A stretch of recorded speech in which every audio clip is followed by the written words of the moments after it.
So it's loading right now.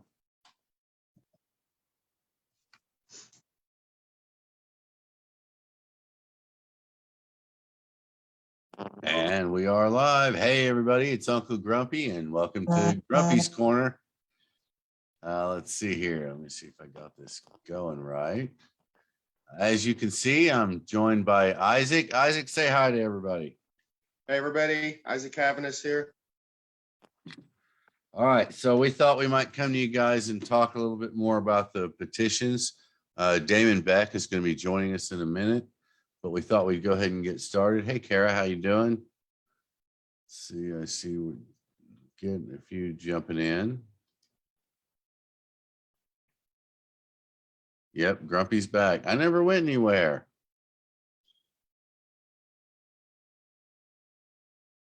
So Isaac, were you out doing petitions today? I took it pretty easy today. I went out to Muskogee. I had an order that had to go out to Muskogee and dropped off at a store there earlier today. And so I got them petitions. And that was at Green Haze on Broadway in Muskogee that I dropped petitions off to today. But I've got a friend. No, I just took it easy. I have a friend who has a dispensary in Muskogee. I'm sure he'd run the petitions. For the most part, when I go into the stores, they're very receptive to it. I run them over the highlights of the petitions, and they're very receptive to it. The thing that has been difficult is, again, just trying to raise money, because I know that they don't have money to pay for these petitions to be printed. And so, getting the stores to donate has been a lot harder than it really ought to be, because these stores see the benefit that they will get from it. And I'm not asking for a ton of money from them. I'm like, if you can afford to donate 5, 10, 20 bucks, $100, whatever you can afford, like, this will help. And it blows right by them, like they didn't hear me say it. All right, you might have to lean towards the camera there a little bit when you speak, just so you're a little louder. I heard you, just not very well. Give me 1 second. I've got to deal with my animal for a second. You go ahead. Okay, I'm gonna try to get the volume to come up on my end.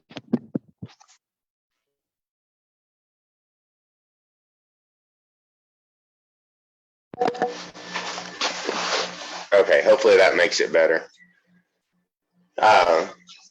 But yeah, very, very receptive stores. Whenever I go in and talk to them about the petition and stuff, I'm still surprised at how many have not heard about the petition. I think that probably just goes to show you how busy all of the stores are, just trying to run their businesses and run their lives and everything.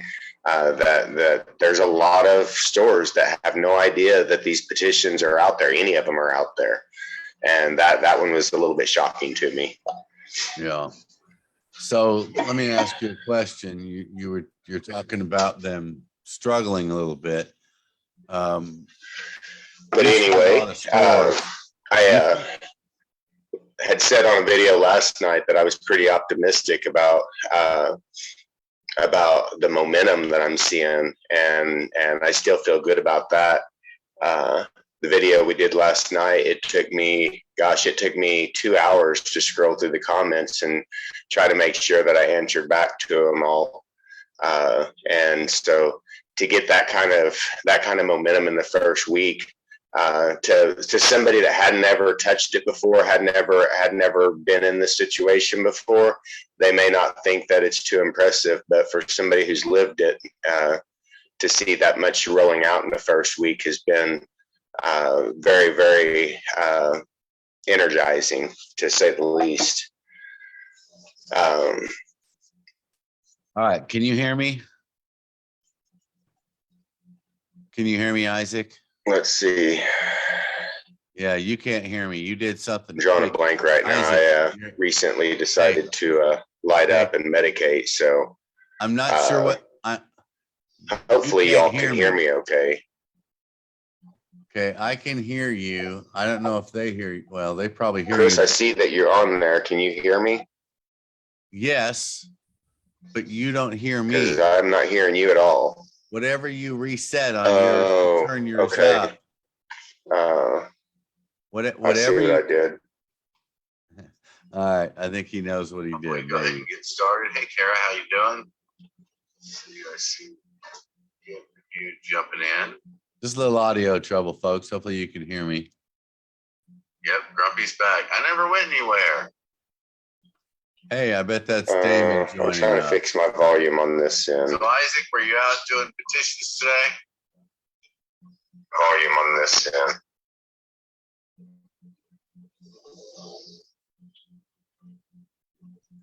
All right, we got a little audio trouble. Okay, mine's working. Okay, I brought you up. Mine's working.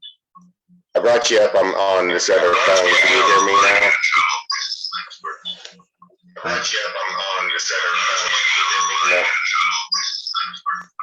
You can't have both those in the same room. There's an echo. All right. I'm gonna go this way with it. I tried to hook up my microphone, but it took my audio away. Right. Can you hear me now? Yes. Okay, we could hear you super loud, but you couldn't hear me. So I figured it killed half your audio. Damon, how you doing? Good. Why don't I have a seat? I have a circle. I don't know why you have a circle. What kind of phone do you have? Maybe that's it. Android. Well, it works on my Android. It might be something on your phone. Try The change, settings. looking at the settings on your phone and see. And I'll try changing to a different screen and see if maybe it sticks you in a different way. Let's see. How about this? No, you're a circle. You're just I'm a circle. potato. See, there's my Android eavesdropping on us over there.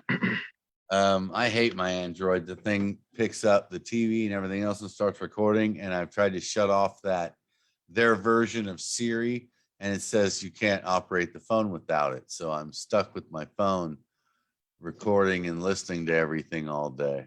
So anyway, you're a circle, I guess. So let's see if we can find something a little more appropriate for you. How about that? Is that better? You okay with that? No, it's cool. There it goes. There it goes. It's fixed. You're square now. We just had to try something new. All right, Damon, we were just talking about the petitions. You wouldn't happen to have anything to say about those, would you? Well, just lead into it. Whatever you guys were talking about, and I'll chime in when need be. Well, I don't know where you guys were at. We actually just gotten started. It's mostly been audio trouble. You know, Isaac can't operate his equipment, so we've been dealing with that. Yeah, I'm technology challenged. Y'all remember that? Well, Isaac, what I was asking you earlier, you go to so many stores and I hear you talking about them struggling, and I'm wondering, do you see any possible way of all these stores surviving if we don't have rec? Is there any way that without that, we don't lose 2/3 of our stores anyway? Absolutely not. I mean, like, Chris, I have stores that turn down orders for $100, $200 because they don't have enough money to pay for the $100 or $200 order. And when you have that happening in every day in different areas that you go into, it doesn't matter what part of the state you're in, that stores are turning down orders that are less than a couple of $100 because they literally don't have the couple of $100 to pay for it. That speaks volumes to the state of the dispensaries right now. So they just have that few customers because they're spread so thin. Is that what you're saying? Yeah, I think so. I mean, obviously there's some people that just don't know how to run a business, and for those reasons they don't have very many people coming in. But there's other stores that I go into that seems to be doing everything right. You know, their prices are right, they've got good product, you know, they're being helpful to their patients, they've got decent bud tenders, but they're just, you know, with being so many dispensaries in their area, they're seeing 15 20 customers a day. And depending on what your rent and overhead is, 15 or 20 customers a day won't keep your doors open. Well, sounds like even more reason to be pushing 819 and 820. I agree. I've told my entire team, and I've said it to several individuals. I'm trying to stay optimistic right now for my own company. We've set a goal to make it through this year and see if anything significantly changes this year. And if we see those changes, if what we've been working on for so long pays off, and we get enough business for it to make sense, we'll still be here next year. But if we stay as flat as we are right now, it just doesn't make sense. Any of us basically could go to work by the hour somewhere at a pretty low level job and make more money than what we're making in this industry right now. Really? And let me ask, because I've known you since just before this became legal. I've talked to you a few times, not as much as I used to, but I've talked to you a few times since the program started. And I think I remember I thought I remembered you doing really well there for a little while. Things in 2020, things were great. So what can I ask, if it's okay? I don't want to get into your personal business. I want to know about the market. If it was the market, how that might have, how did that influence that? So, in 2020, things were good. There was a lot of stimulus money that was being pumped out there. And you remember Oklahoma didn't really lock down like other states did. So most people continued to work. They were making their regular paycheck, plus they were getting stimulus money. And so we seen that equate into sales in 2020.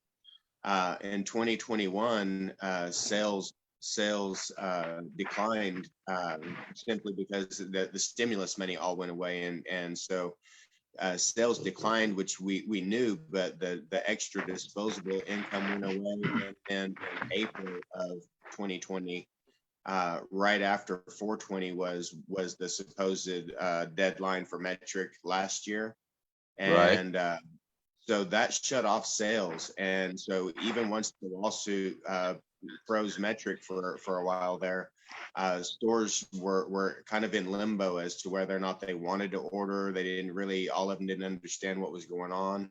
And it caused a pause across the market, not just with my company, but statewide with all the companies, that our sales dropped by 75% or more. And that stayed that way for a good 30 to 60 days before sales kind of started trickling back in. I think stores had stocked up big for the 420 event, so they had decisions on what to do, and so it took the toll on a lot of us businesses, because we were still paying the same amount of payroll. Hold on a second, Damon, you gotta mute yourself if you're gonna do the torch. I didn't think it was coming through. I'm wearing this headset. Everything you're doing is coming through. Hey, but I can still hear him. I'm sorry, Isaac. I didn't mean to interrupt. It's this headset. Go ahead, Isaac. Am I mute? Hold on. Let me ask Isaac, just to steer it a little bit. So, are you saying then that it was the pandemic that caused, that was why you're not doing so good now, because everybody hasn't recovered from that? No. I think it's a combination. It's lots of perfect storm situations, but with this particular one, going into 2021 without that pandemic money didn't give people the same disposable income that we had in 2020, because most of us did pretty decent in 2020. We at least felt optimistic about things in 2020. Going into 2021, that stimulus money went away, which hurt sales, but then that metric deadline, they didn't stop metric until like the day of or the day before it was supposed to go into effect. And so that had the entire industry frozen between the 20th and the 30th. And then even after the 30th, a lot of stores were so stocked up before that happened, before stocking up for 420, that they didn't need to order for a while. So there was a good 60 days or so after that metric deadline last year, that stores just quit ordering. I mean, they ordered the bare minimum, and our sales went from 75 and $100,000 a week down to less than $10,000 a week, and did not recover for 2 or 3 months. Okay, well, that's certainly, well, what happened? I mean, everybody's still smoking is what I'm saying. I'm wondering what happened. What happened? The store stayed open through, you think everybody The- just ran out of money and couldn't and was going without their Well, medicine? I think that slowed sales down tremendously. And when that slowed sales down tremendously, all at once you've seen processors and growers start dropping prices, thinking that that must be the answer. And so you had prices start dropping all over the state because everybody was kind of scratching their head, trying to figure out how to pay their electric bills. And so you've seen a massive drop. You've seen top shelf flower that was going for 2,000, 2,300 a pound for the best of the best, start to drop to be, you know, all the way down into that 1,200 range. And by and large, there was always an exception to the rule, but for the most part, that's where the market drove down to. And on waxes, you know, at the beginning of all this, waxes, well, in 2021, but prior to 420, 2021, the wax market, BHO waxes wholesale, was running around $15 a gram. And by the time we got to the end of 2021, wholesale prices on waxes had dropped to $5 a gram. Yeah.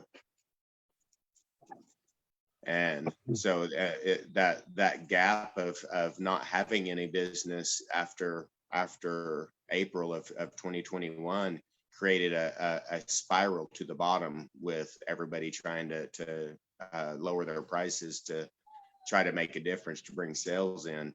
And that's more of what I feel like caved in our market, where it's at right now for at least the processors and the growers.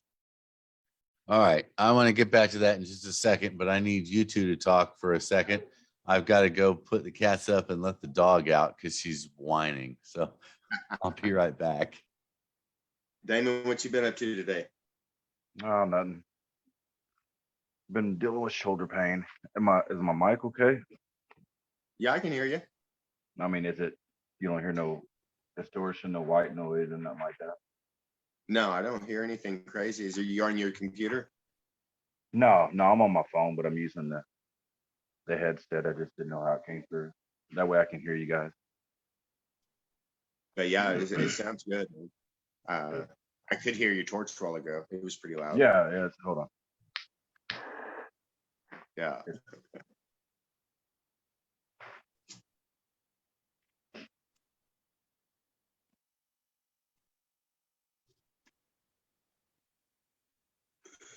Yeah, to touch, well, I mean, on what you guys are talking about, it was Metric put a damper in all of it last year. I think that was where the spiral for a lot of businesses started, was with that metric deadline last year. Mm-hmm.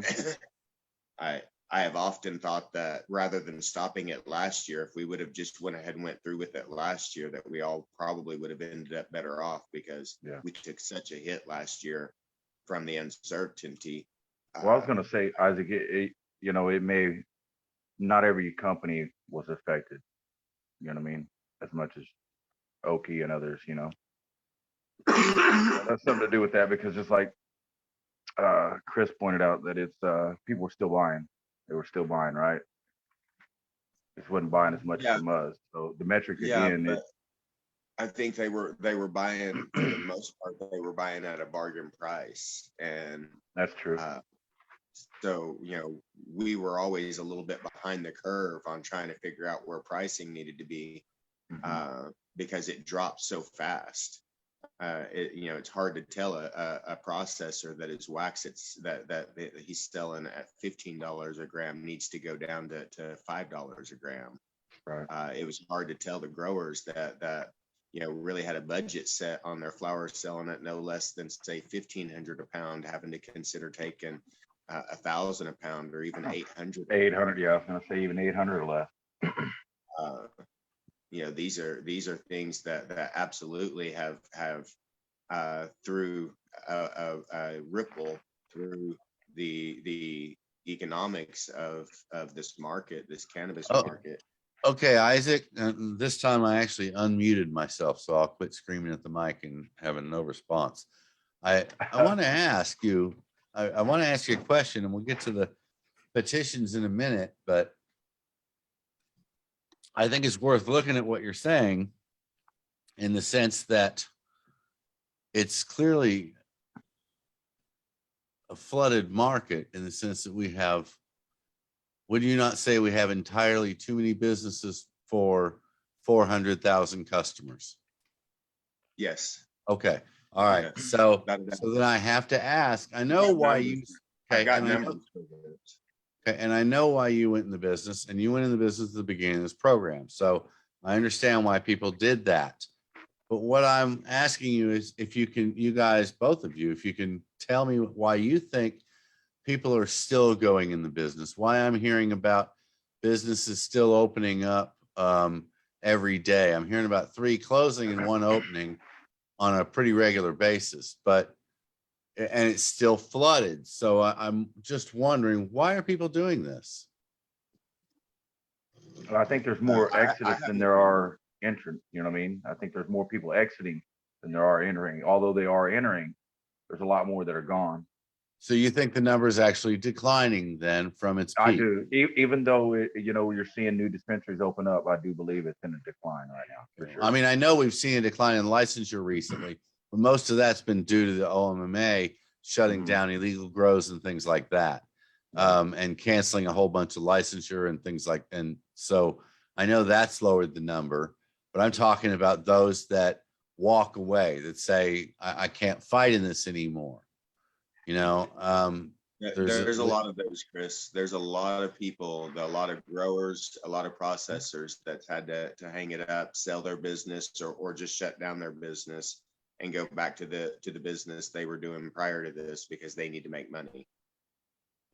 It breaks my heart every day as I meet with them and they tell me, man, I'm done. I can't go forward anymore. I can't afford it. And it's something that I hear literally every day from a different one. Well, yeah, I just can't figure out why people would go in the business at this point. I have an answer for that too. What's that? It's because they think that everybody that's struggling out there right now is doing it wrong. They think they can do it better. Everybody thinks they can roll a better joint, don't they? Yep. Yeah. This is still, I mean, like so many people went into this industry and with this field of dreams attitude of if I build it, they will come. And they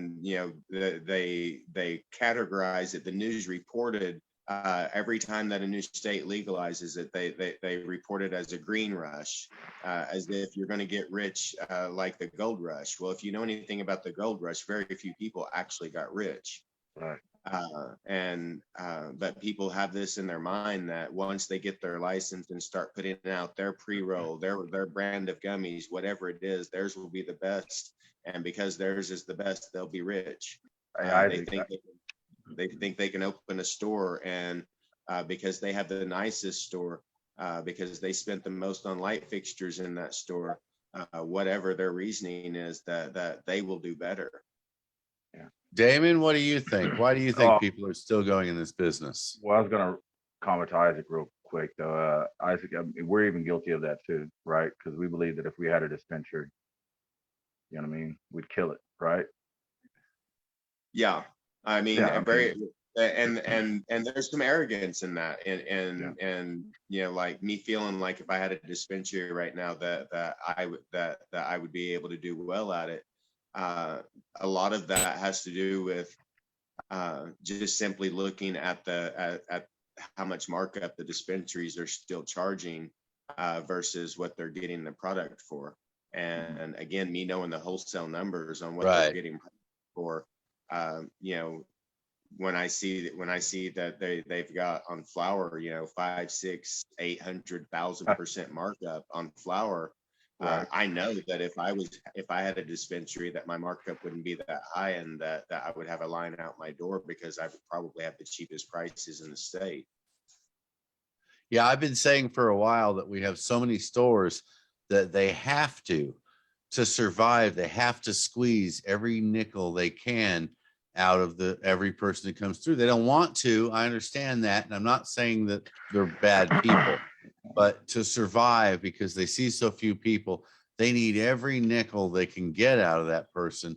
And therefore, if the market crashes and everybody's letting go this top shelf for $1,000 or $1,200 a pound, why the hell am I still walking in the dispensary and seeing $15 a gram? That's a good question. Anything at that point, and that happens all the time. I don't generally shop in dispensaries, but I do sometimes. And I see that, and I know, because I know people like you, I know what the wholesale market is. And I see they're trying to, get every nickel they can. And I know it's for survival, because again, in some cases it is too many. What's that, Damon? I was going to say, in some cases it's exactly that. They're trying to survive, but in some cases it's not, Chris. Well, look, I'm sure there's piss poor management going across the state in a lot of these dispensaries. That's why you're seeing the ones that are operational start to shut down, right? And that's why there's still people out there that are willing to take the risk to start a new business in this industry as people exit, right? Because they think that they got a different business model. You know what I mean? They're going to do volume. Like us, we think that if we can start a dispensary, we're going to do volume. We're going to kick the best deals in town, and we're going to have people lining out the door. I think that some people still have that mindset that they're going to be able to get in this, and So let me ask you both: do you think then that a flooded market like this makes it even easier for the big businesses to take over, because they can survive whatever it takes to put the other guy out of business? They can survive. Not only that, but putting the moratorium in place for 2 years, those licenses now have value. So you're going to see an exodus, but at the same time, people aren't just going to be shutting their doors. They're going to be selling the licenses. And I heard from the other day, and I'll talk to Isaac about this, but one gentleman apparently owned 69 licenses.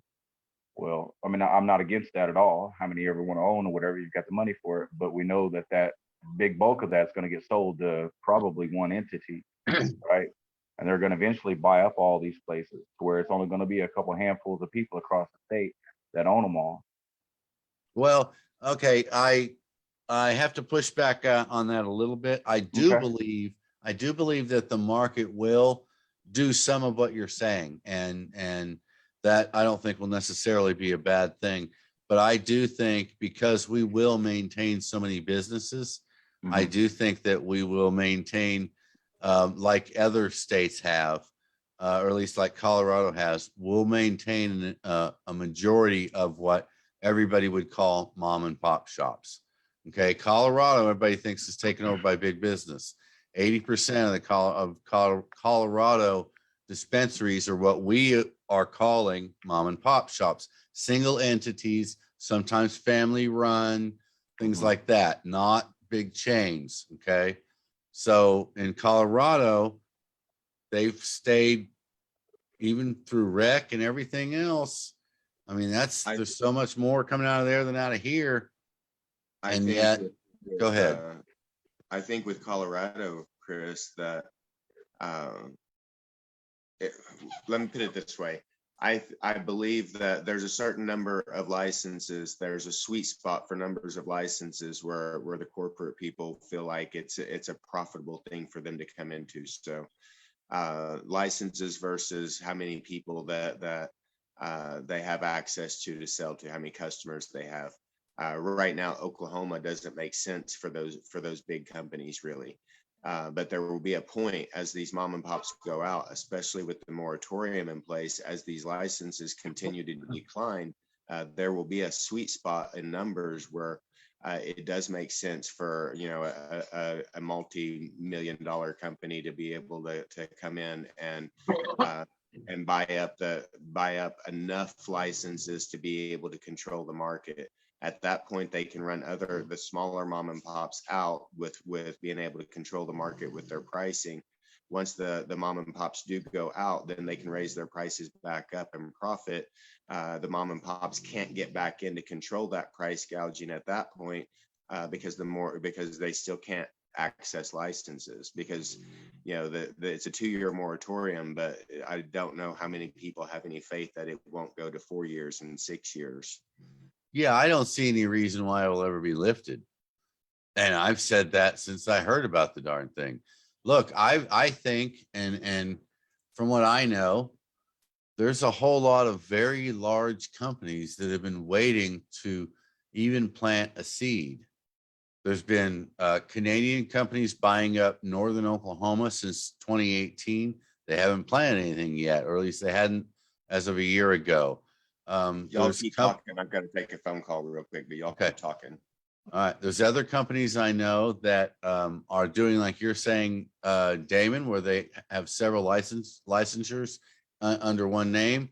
There's a lot of that, big companies that are buying those up. So why? And I've said, the minute that we get a moratorium or a freeze or anything, or a limit on license, the minute that happens, that's when we are at our most vulnerable to the big company takeover, to the Wally weed. I still don't think it will be so detrimental as what we may be implying here. I don't think it's going to be that bad. But it's possible. I don't think there'll be the people that we take care of.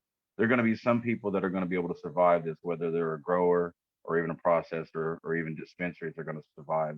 The way I see it, you really want to know, Chris, I see it as a corporate takeover, and it's a recriminalization here in our state. They're recriminalizing people. Yeah, I see that. I see that happening too. I think that OMA drugged their feet on purpose. Now, I don't know if it's compartmentalized up there. You know what I mean? I don't know if they got think tanks, but there's something afoot. What they're doing right now, in my opinion, and again, this is just my opinion, but I believe that they're striking at us at every level. We've been in the pot just sitting here boiling, right? And there's people like yourself, like me, Isaac, different people that know and are aware of this stuff, are watching everybody else sit there and enjoy themselves in the pot. Now we're boiling. Nobody's going to get up. We're trying to sound the whistle. I've been trying to say it for a long time. It is a corporate takeover through the recriminalization of marijuana here in our state. They've drugged their feet for 2.5, almost 3 years, when they should have been out there inspecting grows, finding out if they are growing, finding out if they're legitimately selling to a legal market instead of a black market, right? And yanking licenses. Instead, they let them build up. Now they put a scare tactic out there. They say, look at these illegal operations. They got human trafficking, et cetera. You know what I mean? Scare you, right? So it sends out mass hysteria to the general public, not only to the general public, but it puts out there a scare tactic to the legal market, the industry. So you'll create a divide. Now you've got people pointing fingers at people that are operating illegally when they've taken the necessary steps to get their licenses, right? So we cheer on OBN and all them getting out there and busting these illegal grows, right? So they've created. I haven't. Sorry, I haven't. You haven't? I see that. Yes. No, I've not. But go ahead. Okay. Well, you see what I'm alluding to. I just see that they're picking at every way that they can. It's the hikes on the fines, the violations, right? In some cases they've quadrupled. You know, not all of them, but most of them double. But there are some that are quadrupled in the violation fine, and you could have multiple fines in, you know what I mean, in one location. So that's another way of getting people out, snuffing them out, right? They're going to condense this down. I think they're going to consolidate it, and it may not be to the extent that I'm thinking, but you know, I could see it going this way. I could see them completely taking this thing over and snuffing it away from us. They let us do our thing for the last couple of years, but now it's time to put the reins and pull it back. Right. Okay. That's. I won't quite go down that rabbit hole, but I understand it. But but here's, and Isaac and I had a conversation earlier on the phone. It wasn't online. Isaac, if it's okay, I'm going to talk a little bit about that, mostly just about what I said. But we were talking then, and I was explaining why I think the governor and the legislators will not slow the implementation of 820. Okay, because that is a fear. Some people say, well, they could just freeze it for the next 2 years. And what I was explaining to Isaac is, after studying the governor like I've been doing lately and listening to him and seeing everything else that's going on, I believe this has more to do with the way he looks to the national party. And both Langford and Stitt have made comments in the press in the last month saying that the people of Oklahoma didn't know what they were voting for. Right. Okay. So they're setting up reason enough to do what you're saying. All right. But as Isaac is pointing out, business. Okay. That we got to make money. The state has to make money. They don't want to say no to the money. So they won't pass full access through the legislator. Okay. And I've had probably as many conversations with legislators as anybody about this, and they won't do it, but they want it. So you put all this together and you figure out what's going on, and you watch the way Stitt talks about it and the way Langford talks about it. Stitt is ashamed because we call this a medical program. So yes, he will continue to come after it. Right. But if we pass rec, then he gets to brag to his national party about how much money we're now making, because he's no longer a hypocrite. Okay. We're talking about, in my opinion, a fundamentalist here, somebody who really must mean what he is saying. All right. And especially when it comes to the abortion issue. But if you watch and study him when he talks about that, you see how it carries over to everything else. So he doesn't want to, he'd like to just shut us down and put us all in jail. I have no doubt about that. I'm You're sure. right. You're right. But politically, he can play this and come out on top if we help them out by us passing full access. Now, granted, we need to do that. It's unfortunate it helps them, but it does. Us passing full access helps the Republican Party in Oklahoma, because then they no longer look like they can't control their own state, because we just have rec. We don't have a sham of a medical program, because that's what they consider this to be, a sham of a medical program. They have no respect for this program. So if we pass full access, I've been saying this for 2.5 years, 3 years now. So if we pass full access, I've had conversations with an enormous amount of sitting senators and House members who say they would drop the taxes on the patients. In other words, they would start to show the medical program more respect if we had two programs. Politically, it doesn't work for them to treat this like a medical program. Politically, they look like fools to the national party. And Stitt would like to be president. So, Chris, go ahead. You don't think that it's orchestrated, that they've let the industry run amok for the past 3 years on purpose? Yes, and if we don't pass full access, I have no doubt that what Damon's saying is true. They'll continue to come after the program. Yes, I do agree that they deliberately sat and watched for 8 months. I did videos about it, telling everybody they're going to watch us for the next 8 months, and they're going to regulate our behavior. So be careful what you do. And everybody went out and had a party, and they came out with regulations we didn't like. We wrote the unity plan. They took out all the personal protections, because from that moment on, it was not a medical program. It was a rec program hiding under the word medical to them. And they're never going to show it the respect you guys want them to show it until it stands different, until they have something to compare it to. Rec and medical. Now we can show respect to the medical. Everybody who just wants it can just get it. That's how they're thinking. They're dumb.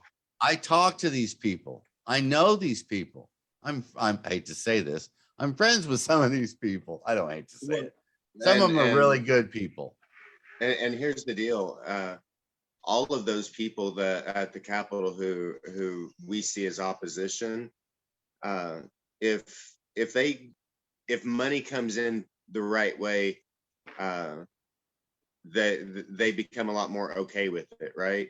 And with recreational, obviously, there's going to be a lot more money coming into Oklahoma than what the medical program has brought in. And as a patient, I always say that even if people think that they're consuming recreationally, they're still getting medical benefits from it. One So I mean, understand. we could debate that all day as to whether or not people have rec right now. We meant for it to be a very open market. We meant for it to be very easy to get a medical card because we believe everybody should be consuming. I believe if Kevin Stitt consumed, maybe he wouldn't be such an idiot on so many levels. But obviously he doesn't consume, and we get what we get. You are right. And I know some people close to his family, and he's been very anti-cannabis his whole life. I mean, I remember one guy telling me a story of a guy who went to high school with him about him reporting some other people for having a beer when they were in Wow. high school. So, you know, Wow. he's a fundamentalist. I'm telling you Yeah. guys, he But you means know what? he says. I don't mean to cut you off, Chris, but Go you ahead. know the 6 degrees of separation or whatever. Yeah. I guarantee he cannot go out very far and not find somebody that's closely related to him or a good friend to him that is not either benefiting from it or consuming it just because they fucking enjoy it. Oh yeah, Like, I know. Again, I know it's close to him. It's around him, whether he wants to acknowledge it or not. And what he wants to do is not acknowledge that. right. So, you Well, I know, like to be honest. I like to be upfront about everything. You know what I mean? I put everything out on the well, table. That but way you know we're who I talking, am, and let's see who you are. but we're talking about, for lack of a better term, this can take a spin, religious fanatics. Okay, Right. so You ain't gotta, I already we're, know. we're talking about people who live as hypocrites Right. in their daily life and somehow sleep at night. So admitting who they are and what, you know, they're not going to do that. It's just not going to happen. Mm-mm. So, Well, I like to argue on different levels, and I'd like to run something past you because I've been on this for a minute now. Do you believe that our sharing is going to be under attack completely? Now, I know it was written in 788 for us to not share, right? But being that 788 was a statute law, why couldn't we change it for the better, restrict that language, right? Completely take it away because we know, let's admit, we all fucking share, right? Oh, does it bleep me when I cuss? no, that's one of you guys' phones telling you you're getting a I was like, message. uh-oh. It's Sorry. Isaac. It's All right. like, yeah, it's Facebook bleeping you. I didn't know. It All sure right, the I'll try hell to ain't hold me back the cuss censoring words. you. I'm telling you. Okay. It's not me. I got some fancy buttons here. I don't know. Let's see. You guys hear that? Yeah. All right. All Well, right. you get what I'm saying. I mean, we share. And now, do you think they're going to criminalize us? Or they're going to be not just because cardholder, and I know it addresses the new rules. It addresses from cardholder to non-cardholder. But are we going to not just see fines? Are we going to see possibly in uh, distribution with the intent, right? Felony charges. I had one conversation today in one of these rooms with a guy from the community, super nice guy, came in and we talked about this for a while. And Paxton, Senator Paxton's name came up, and he had some not so nice things to say about Paxton. And some of it had to do with this bill I don't even know what bill it was, it's passed now. But it was this bill that was going to make it a felony to share a joint. Okay. Okay. And everybody was freaked out about that. This was just a couple months ago. So rather than, and everybody was screaming about kill the bill, kill the bill, kill the bill, and killing the bill that comes up every year, okay, it gets harder and harder. Right. Because you see that they have an agenda and they're playing the long game. And so what you have to do is you have to try and derail that some. Okay. Mhm. So while others work to try and kill the bill, I went and spoke to the guy that actually was holding the bill, and it wasn't Paxton. He's just running the bill. Okay. And this is the municipal league. And I spoke with the lobbyist from the municipal league, and I explained this to him. And over a 20-minute conversation, he agreed to rewrite that. And now it is not a felony to share. It's up to 3 grams without consideration. It is not a Okay. felony. So, Okay, what, up to 3 grams? But is What it fine? what passed the point of 3 grams? Then it falls into what it always has, which is a problem. I wanted at least an ounce, okay? Mhm. But that wasn't going to happen. Okay. They were going to leave it as a felony. It was only because I had developed a relationship with this guy that he was willing to sit there and talk to me about this. Yeah. It was only because I took my mushroom bill to this guy when we first got it and said, hey, I don't want you guys to get in the way of this. So would you look at it and tell me, are you guys going to have any problems here so we can avoid a fight later? So because I did that with my bill, he was willing to let me address a problem with his bill that he didn't have to even didn't have to listen to me for a second. Now, Right. other people were still working to kill the bill. I didn't expect the bill to go through, but what I was trying to do was restart reset the starting point, meaning that same bill comes up every year. Okay. If it dies this year, it's going to come up next year. Let's make sure if it comes up next year, the starting point doesn't have the felony for sharing. I didn't know the bill was going to get through because, again, the bill had so much other stuff in it. That wasn't what the bill was about. And I couldn't get in the way of the other stuff. So, so do I think they will come after sharing? Mhm. No. Okay. I think that, and Isaac, it may be a $25 ticket, I think. But it's not a crime. It's not, they can't So arrest you. are you talking card holder to card holder, card holder Yes. to non-card holder? Card holder to non-card holder is a completely different thing. Okay, so here's my Okay. thing. I'm just going to name one Mhm. example, and it's going to be a husband and a wife. Mhm. Okay, one has the card. Okay, go ahead and say what you're going to say. The state would consider that illegal. And I And what- can't get them to look at that any other way because, and I'm not trying to point the finger at you guys. This isn't Right. everybody, but No, I know. because you guys keep calling this a medical program. Okay. Because we keep insisting it's a medical program. So they're going to use that against us everywhere they can. You know what? You know what my fire back is to that, to the sharing thing. Mhm. Okay, it is a recommendation. Now, in their own words, they cannot Right. call it a prescription. I can't go to my doctor and ask Right. my doctor for I can go ask him for a prescription. He'll prescribe it. That prescription is to me. I cannot share that with you. I cannot share that with Isaac. Right. Right. But the recommendation is a little different. I go to my doctor recommends. It could be anything: exercise, green apples. You know what I mean? It could be Tylenol PM or whatever. Damon, that's semantics. That it doesn't matter. It's wordplay. Exactly. And so they're not going to fall for that, is my point. And to them, it's, if we are going to call this a medical program, it's only called a recommendation for legal reasons. But But that's not our fault. That's not you and I. That's not our right. fault. But they can hold that against us by considering it as they would a prescription. And that's what they're doing. So giving it to somebody who doesn't have a prescription, I was I just can't trying to get them find to an stop that. arguing. Oh, no, that's point. good. We should have these conversations. I want to argue about this. But Yeah. again, So- this is another reason why full access gets everybody off the hook for this. I agree. 100%. That's all I'm driving. I'm just go ahead. 819 and 820 both fix everything you and I are talking about. Yep. They don't fix everything Isaac is talking about, and I understand that. Right. But Well, you know, I care about the individual a lot more than the industry. Okay, I'm gonna be honest with you. I really do.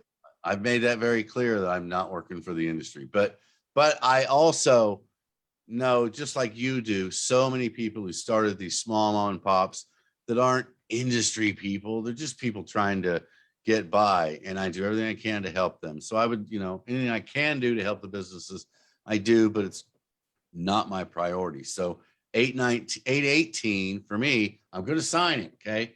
And if it comes up on the ballot, probably vote for it too. But I don't really see the need in it.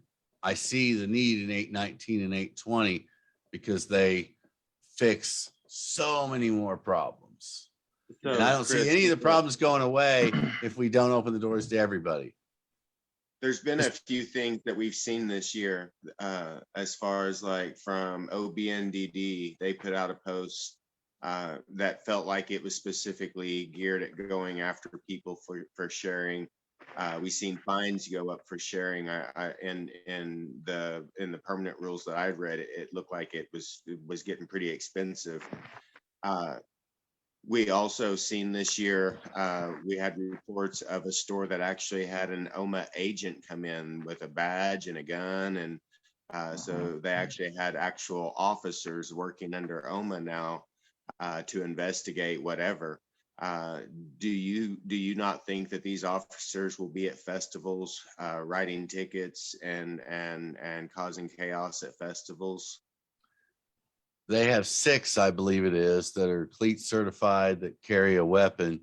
Yeah, I believe they will get around to eventually doing that. Yeah, because that's what Stitt wants. Yes, I think that is something we need to worry about. Again, why that's part of the reason we need full access to nip that in the bud before it happens.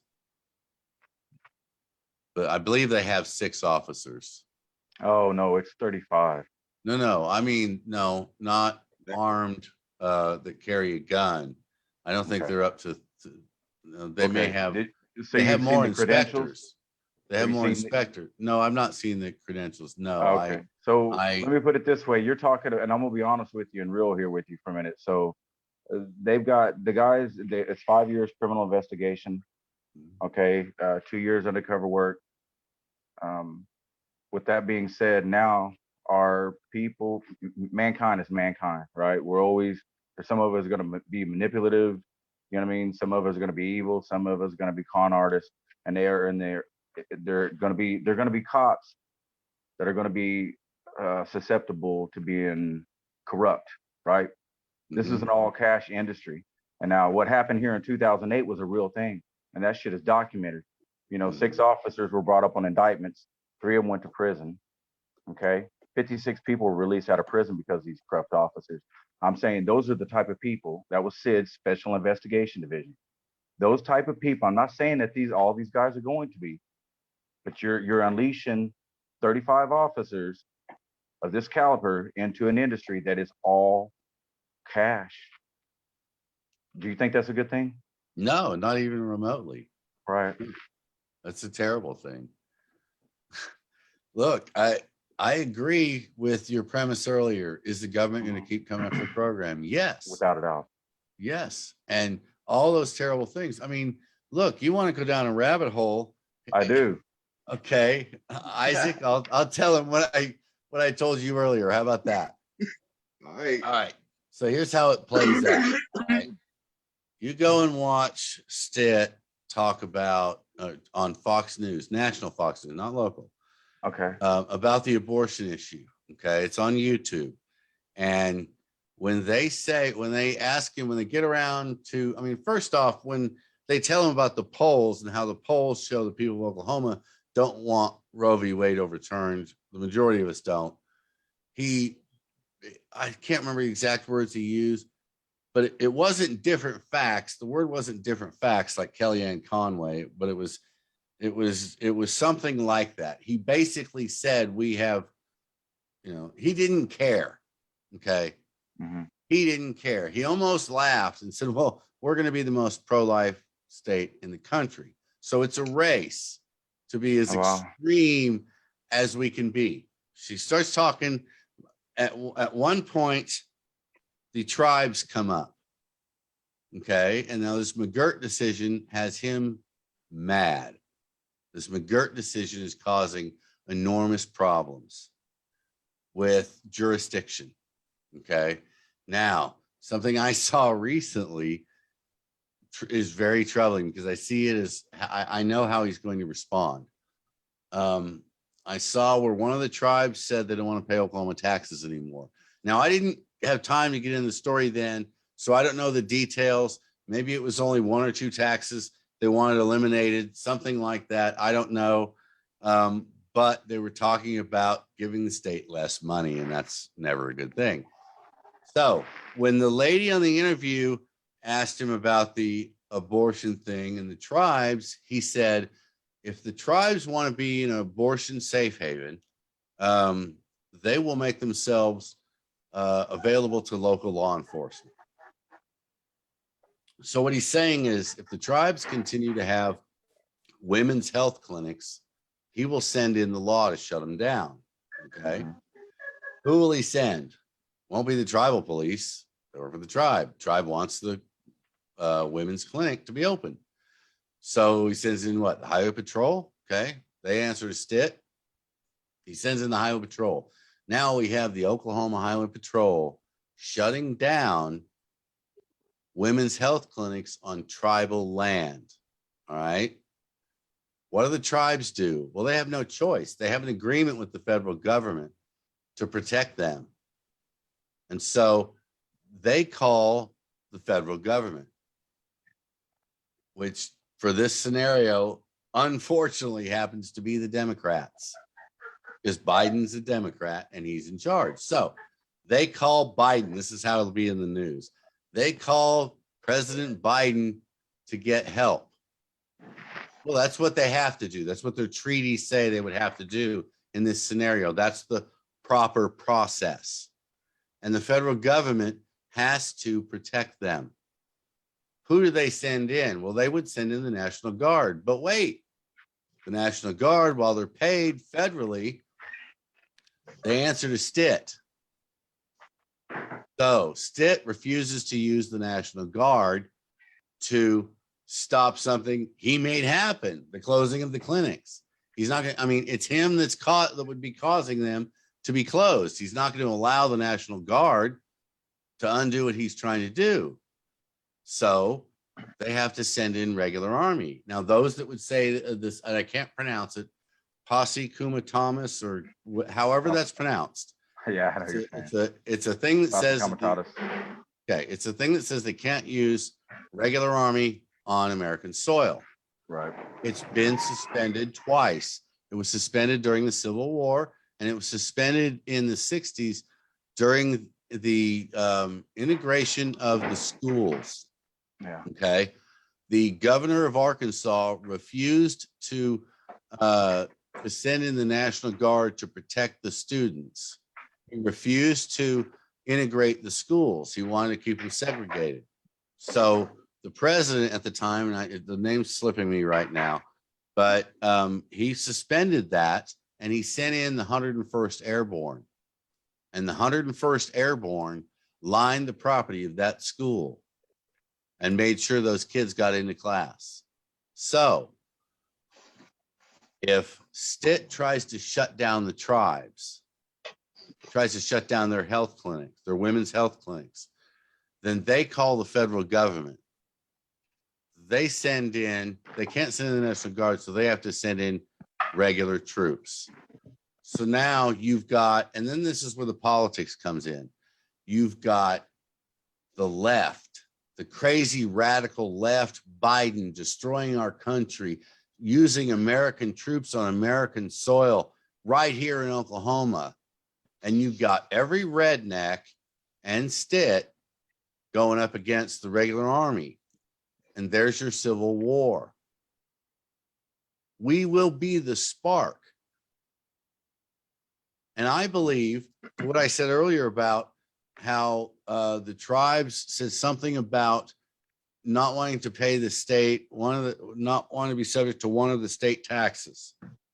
I believe Stitt's going to go after if he gets reelected, I believe he's going to try and come after the voting rights of the tribes. That's just my belief. I know everything else I've said, I can back up with enough evidence to do it. This is just something I believe will happen from after spending the last couple of months studying him and what's going on. Mm-hmm. And so is Stitt going to keep coming after cannabis users? Yeah. The reality is he's a fundamentalist who's going to start a civil war over the abortion issue. Cannabis is really kind of small on his list. Hmm. So that's what I think. Welcome to my rabbit hole. Yeah, that's If anybody needs a rope to get back out, just let me know.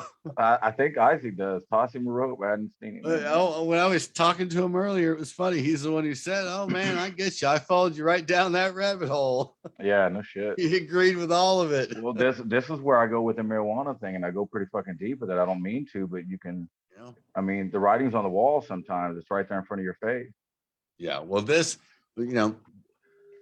I'm not even saying this is 3 or 5 years out. I'm saying if he gets reelected, I'll be surprised if this doesn't happen next session. So by Wow. next summer. Okay. That's my Wow. concern. That's why I know a lot of people think I'm going nuts on Facebook. A lot of friends of mine think I've lost my mind because I'm posting so much stuff, calling out the religious fanatics. Hey, hang on a second. Hang on. Are you leaving in the Jeep? The Jeep has a new generator in it. It's full and 2 tanks of gas. Hang on 1 second. No worries.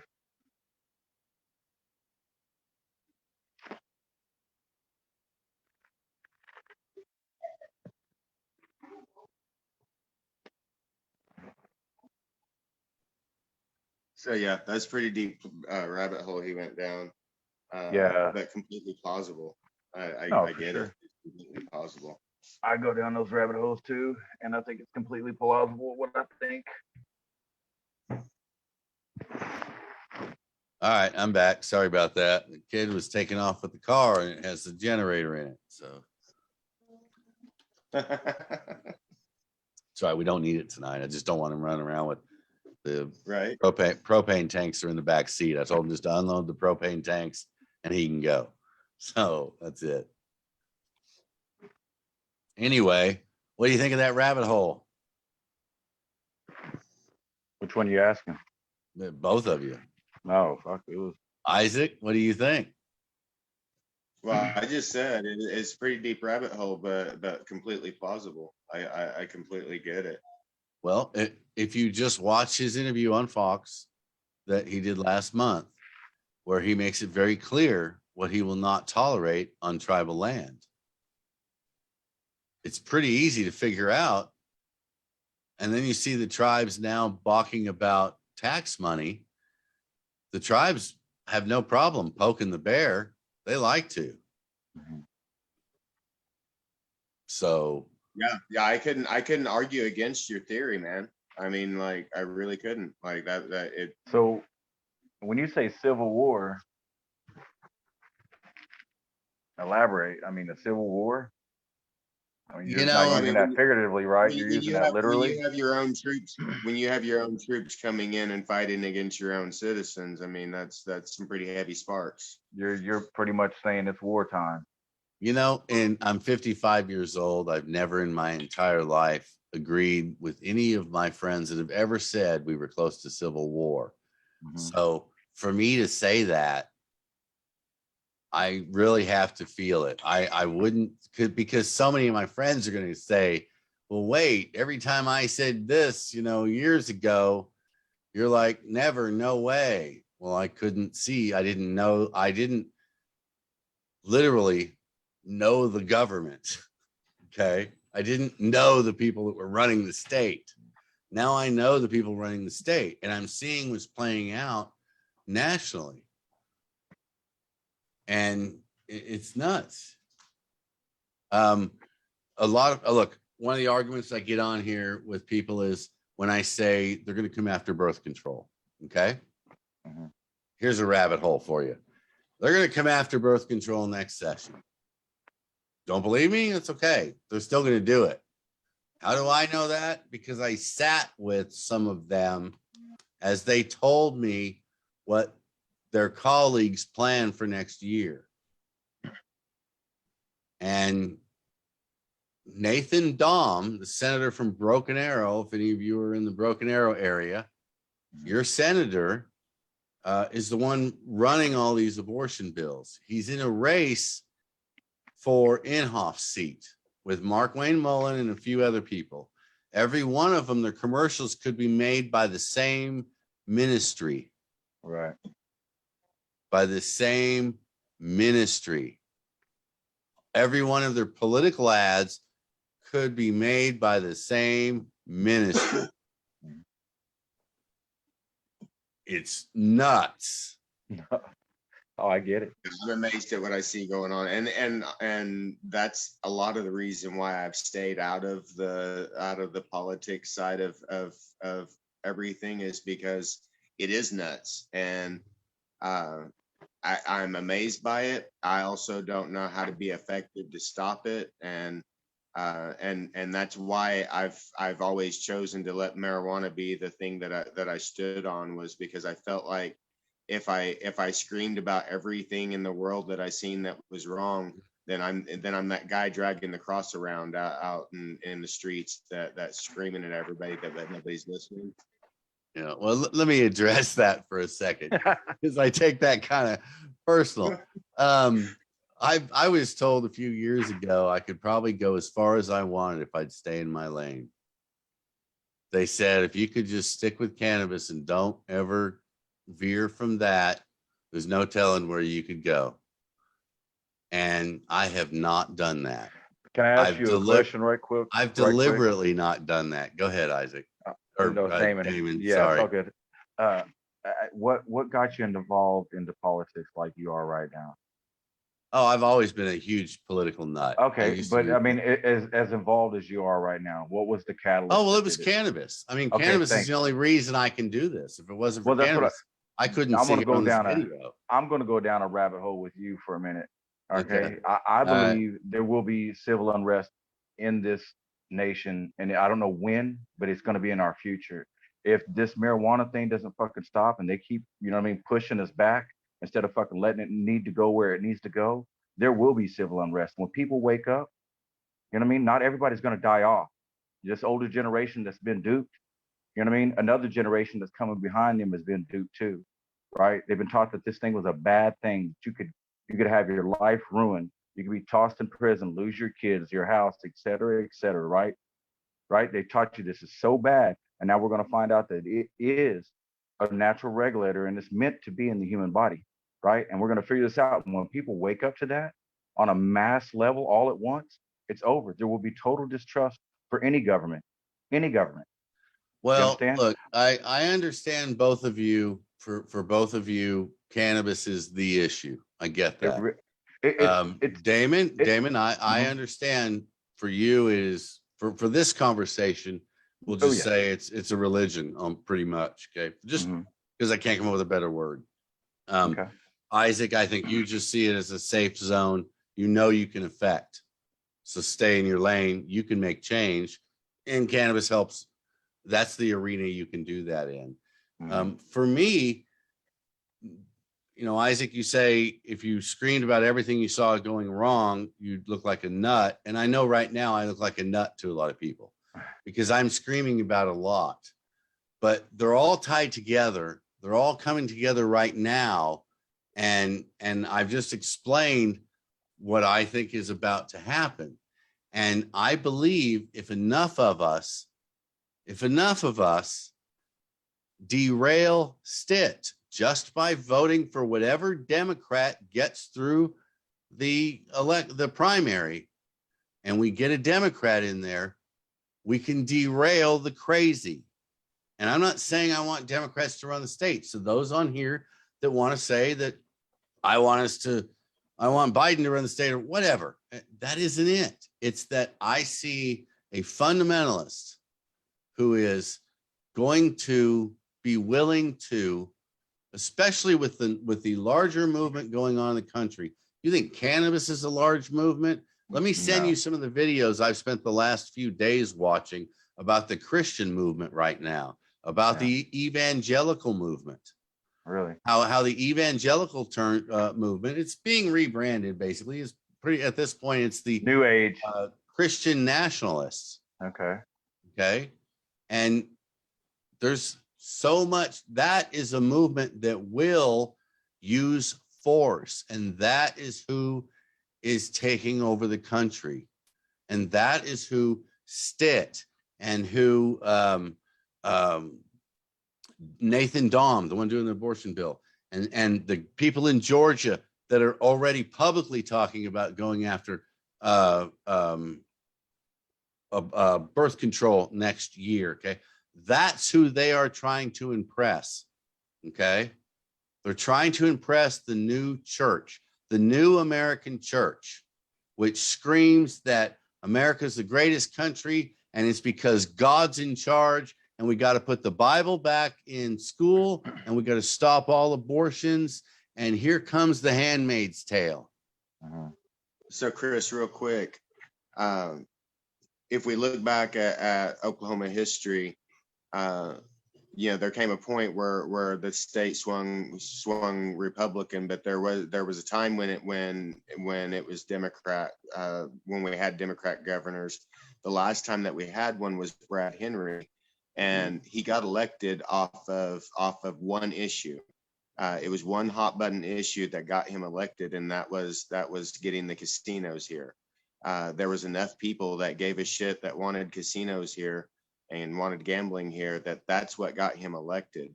And honestly, I think that's probably what it's going to take for somebody to for a Democrat to win this election, is for there to be an issue that they can take to the polls, one hot button issue, whether that be abortion or whether that be a different issue. There's going to be one hot button issue that's going to make the difference on whether or not there's a Democrat governor or a Republican governor. Well, on that note, if the whoever gets through whoever the dog, my dogs are barking at your dogs. Whoever gets through the Democratic primary should pick up the petitions and start screaming, take back the control. They should be pushing them. I know Connie Johnson probably will. I have concerns about her ability to get through the primary, but we'll see.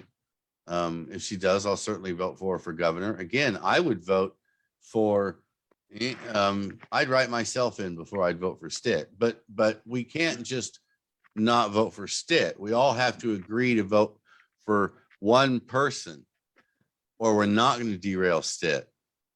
And the state party currently, I don't believe plans on doing anything to unseat Stitt, meaning he's going to have all the money and support he needs to get reelected. It's going to take a movement to change that. And I don't think the petitions on their own will bring out enough people because we already have cannabis just at a different level. Right. It's not as hot button of an issue as it was in 2018. Right. No, it's not.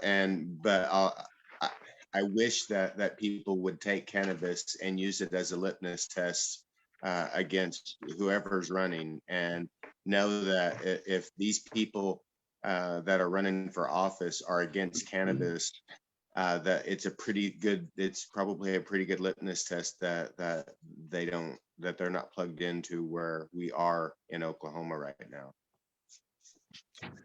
Yeah, I think Connie probably does this with her camp. I don't know, but I think that whoever it is needs to, talk about how we could have over time with hemp and everything else, we could easily move as much as 30 or 40% of our economy could be cannabis related. So I mean, yeah, it's when you turn on recreational sales and you access those millions of customers from the Dallas-Fort Worth area, that's going to be such a huge impact on our economy here that we will literally not know what to do with the money that we have coming in. Like Dubai with their oil, that we will be able to do research. We'll be able to build frickin' museums and stuff because we will have that much money coming in over with millions of customers. I want to emphasize something you said in one of your videos recently that I caught I heard, and it stuck because it's what I was saying a few years ago when I was first trying to get everybody to understand why we needed rec right away, why this program was always going to be a fucking disaster.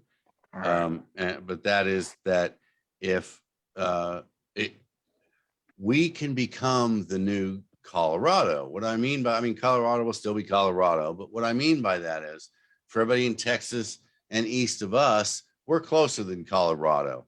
And Right. we can be the hub that puts out new stuff where people go for fly on planes for just to go to cannabis conferences and things like that. We can be all that, Right. but only if we do it before Texas gets their shit together, before Kansas gets their shit together, before Arkansas gets their shit together, because we need that influx. And if we start that influx, we will keep that influx.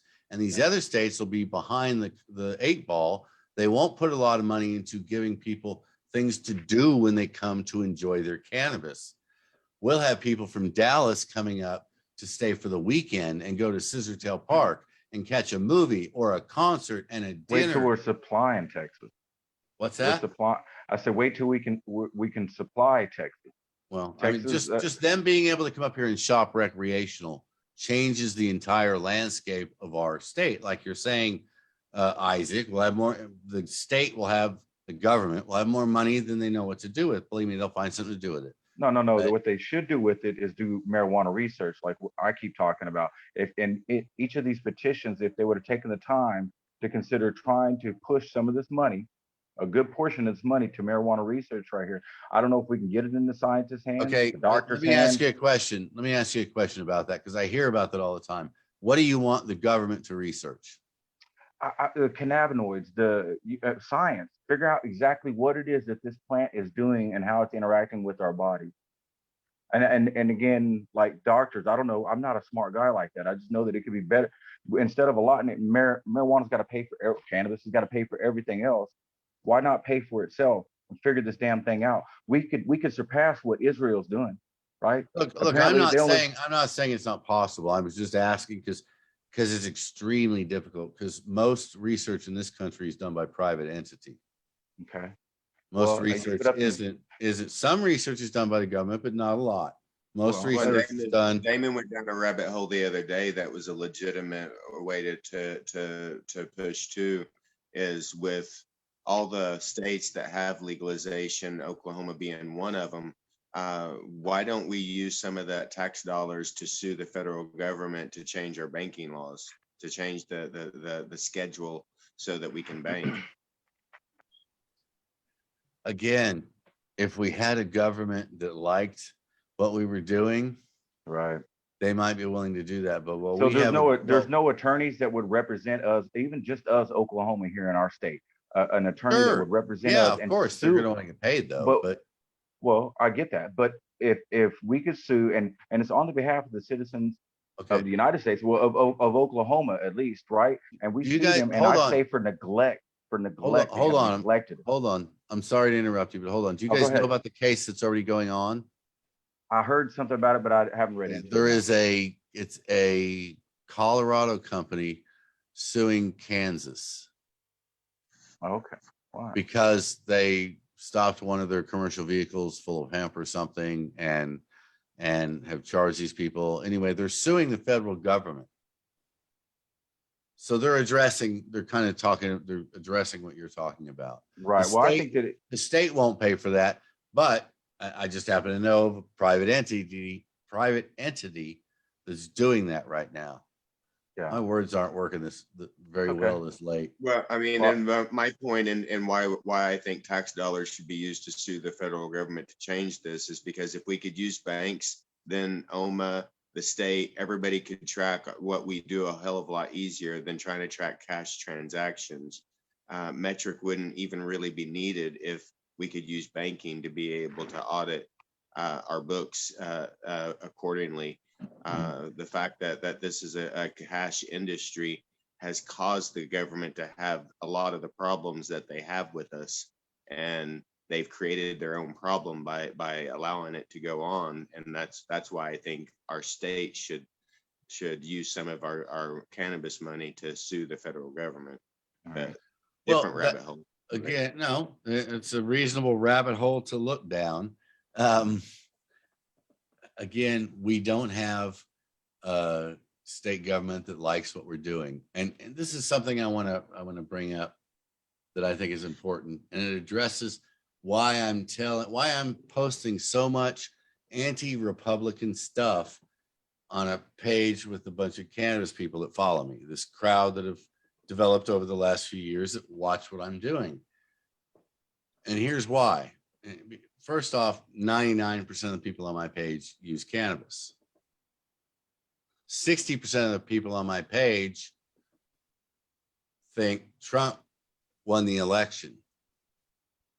And every one of them is going to vote straight Republican Party when it comes to the state elections, okay, in November. They're all going to go and vote for all the Republicans because they hate Biden. So, and that's this community. So, Damon, is the state going to keep coming after our cannabis? Yes. Well, why? Well, because half of us are going to make sure that Stick gets reelected, because half of us are going to vote against our own best interest like we do every time we vote. That's why I've been screaming what I've been screaming, because I want some of these people that are fans of Trump's for whatever reason. I don't even want to have that argument, but they're fans of Trump. So they think we need to put more Republicans in charge in Oklahoma while they sit around and bitch about what's wrong in Oklahoma. But there's a problem on the other side of that though, Chris, is if you want to beat somebody, you've got to be able to give them a candidate that they can tolerate. Which means hold on a second. Hold on. That the Democrats have to put a candidate up that is enough in the middle, that leans right on enough issues that they can palate that voting for somebody else. But for somebody who identifies as conservative, if you give them an option of an ultra left or an ultra right, they're going to vote ultra right. But if you give them an option of an ultra right and a middle of the road left, that they could possibly tolerate that. But politics has driven so far to the left and to the right that it'll be hard I think it'll be hard for a Democrat to win the governor's seat for sure, because nobody seems to be finding those middle of the road candidates, those ones that actually represent the bulk of the state. Well, and again, this is why I say we have to derail Stitt, because there is no middle party anymore. Okay. The Republicans that are getting trashed at the Capitol by all their other Republican friends are the ones that are reasonable people. They're ones we used to call just conservative Republicans. They're now the fringe left Republicans, because, you know, they're actually even willing to work with you. Then you got the middle of the road guys and the extreme right guys. Those are the Nathan Dahms, and there's quite a few of them who think Trump isn't Trump enough. Now, I understand we got to give people a better option, but here's the reality, Isaac. Trump won because he wasn't Hillary. Now, it turned into a cult of Trump, and now if Trump wins, it'll be because everybody thinks Trump is the new Jesus Christ. But he only won because in my opinion, because he wasn't Hillary. So and he was willing to play social media like candidates had never played before, and social media won that election for Trump more than anything in the world.